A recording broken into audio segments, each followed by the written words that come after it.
Bonjour les Gardois, donc on se retrouve toujours en direct de la manifestation anti-corrida qui se tient actuellement devant les arènes de Nîmes pour la corrida du soir. Donc là je suis avec Alexis du rassemblement éco-citoyen. Alors Alexis, cette manifestation n'était pas déclarée. Comment vous avez fait justement pour l'organiser ?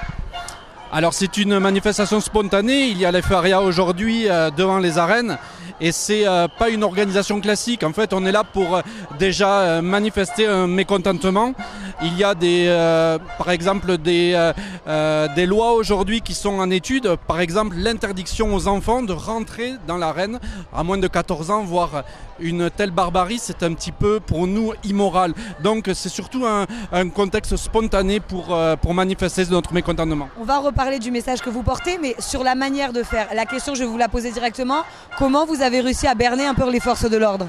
Non, il n'y a pas de bernation. Après, avec les réseaux sociaux, aujourd'hui, il y a plusieurs membres d'associations, de la FLAC, du Rassemblement éco-citoyen, même le parti italien qui est là aujourd'hui. Donc, en fait, c'est quand il y a un temps fort, on est là aussi pour montrer que, voilà, on ne reste pas les bras croisés devant notre télévision. Mais cette manifestation, elle est interdite. Comment vous avez réussi à l'organiser ?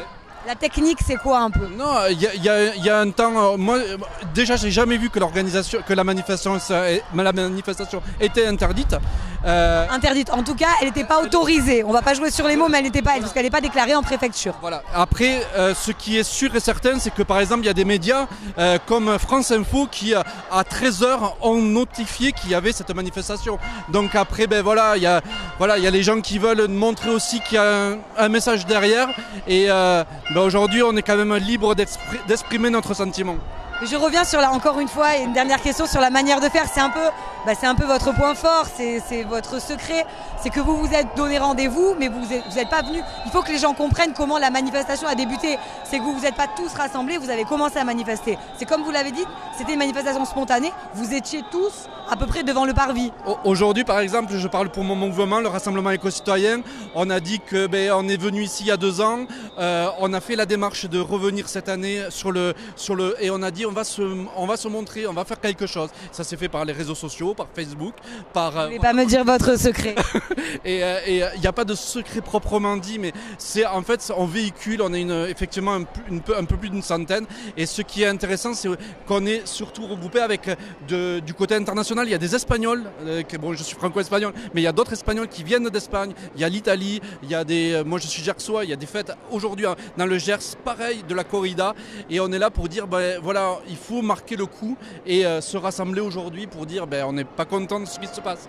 Alors, on revient sur votre rassemblement. Votre rassemblement, l'objectif, c'est quand même de frapper l'opinion publique. On l'a sensibilisé, on est bien d'accord. C'est une sensibilisation déjà. Et aujourd'hui, par exemple, si on avait un message à donner, c'est que j'ai vu des enfants rentrer dans l'arène à moins de 14 ans et voir ce qu'ils vont voir, c'est pas du tout une éducation. Et ça devrait être la moindre des choses limitée à des adultes majeurs. Mais est-ce qu'aujourd'hui, c'est pas... Alors, je dis pas que tous les manifestants anti-corrida sont comme ça, mais on a vu quand même quelques actes violents de la part de manifestants. Est-ce que vous pensez que ça va sensibiliser l'opinion ou au contraire, est-ce que vous allez pas passer pour pas des olibrius, mais des gens assez violents ? D'ailleurs, voilà, donc justement là, comme vous pouvez le voir, il y a les bombes lacrymogènes qui sont... venez avec moi. On disperse. Qui sont utilisées par les forces de l'ordre parce qu'on le rappelle, il y a à peu près 200 manifestants. Et les forces de l'ordre ont du mal quand même à les contenir. Oui, aujourd'hui, s'il y avait eu un mouvement violent, les manifestants seraient rentrés à l'intérieur, vous savez. Et là, depuis tout à l'heure, il y a quand même des personnes qui sont en train d'apaiser, de médiatiser. Et il n'y a pas eu de regroupement pour que... Là aujourd'hui on essaye de calmer le jeu et c'est... Comme vous voyez, alors voilà, je vous coupe, mais les forces de l'ordre essaient de maîtriser quand même quelques manifestants. Il y a toujours des personnes effectivement qui sont un petit peu... Voilà, et même de l'autre côté. Mais ce qu'on veut dire, c'est que le principal c'est de faire passer un message et d'être effectivement dans la... Mais est-ce que le message passe comme ça ? Parce que comme vous le voyez, mais des deux côtés, pas seulement des anti-corridas. C'est ça. Il y a quand même des personnes qui sont violentes. Vous les provoquez en quelque sorte, ces aficionados. D'être en face de l'arène, à côté de l'arène, je ne sais pas c'est pas une sorte de provocation. On est là pour, effectivement, je comprends le message. On est là pour sensibiliser. Aujourd'hui, par exemple, il y a eu France 3, il y a vous au niveau du Gard, d'Objectif Gard.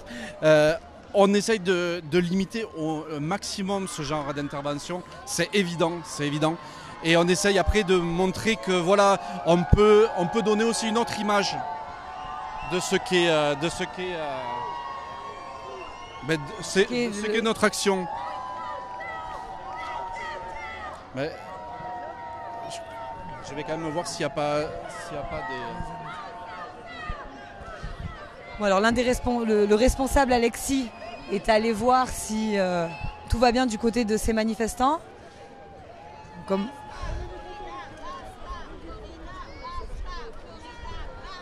on vous le rappelle, hein, les bombes lacrymogènes ont été utilisées pour disperser les manifestants. Il y en aurait à peu près 200. Vous pouvez sentir l'air qui est assez piquant dans les narines.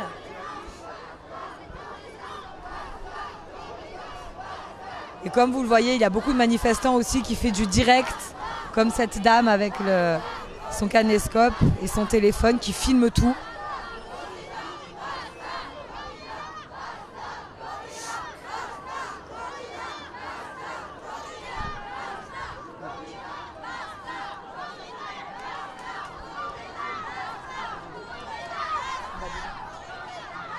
Alors on va essayer de rentrer dans le cortège de manifestants.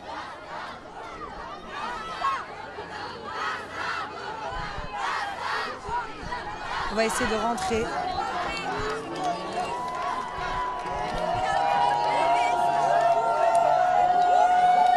Donc là, vous voyez un manifestant qui a été gazé par la bombe lacrymo.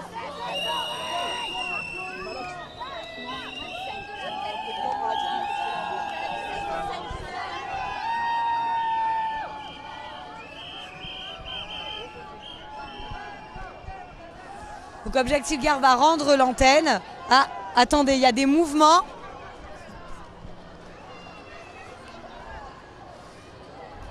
Ça bouge beaucoup.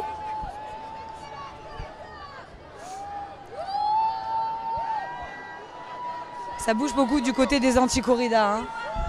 Excusez-moi, mademoiselle. Normalement, pour gazer, ils doivent faire des sommations. C'est hors la loi de gazer directement comme ça, sans sommation.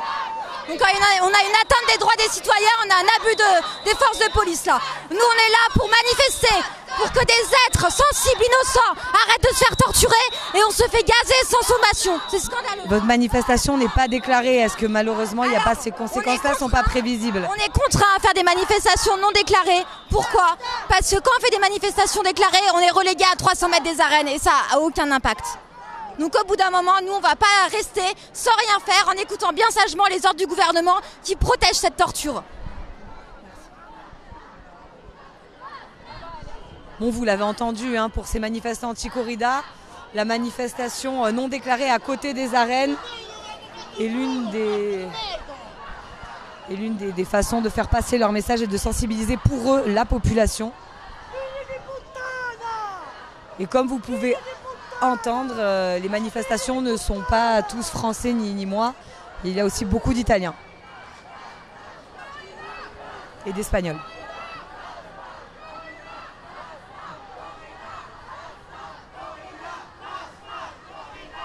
Objectif Gare va rendre l'antenne et on reviendra dans quelques instants si les choses évoluent. Mais ce que semblaient nous dire les forces de l'ordre, c'est que probablement quand la corrida va démarrer, va être entamée, les manifestants vont se disperser d'eux-mêmes et ne vont pas attendre toute la corrida, apparemment. Donc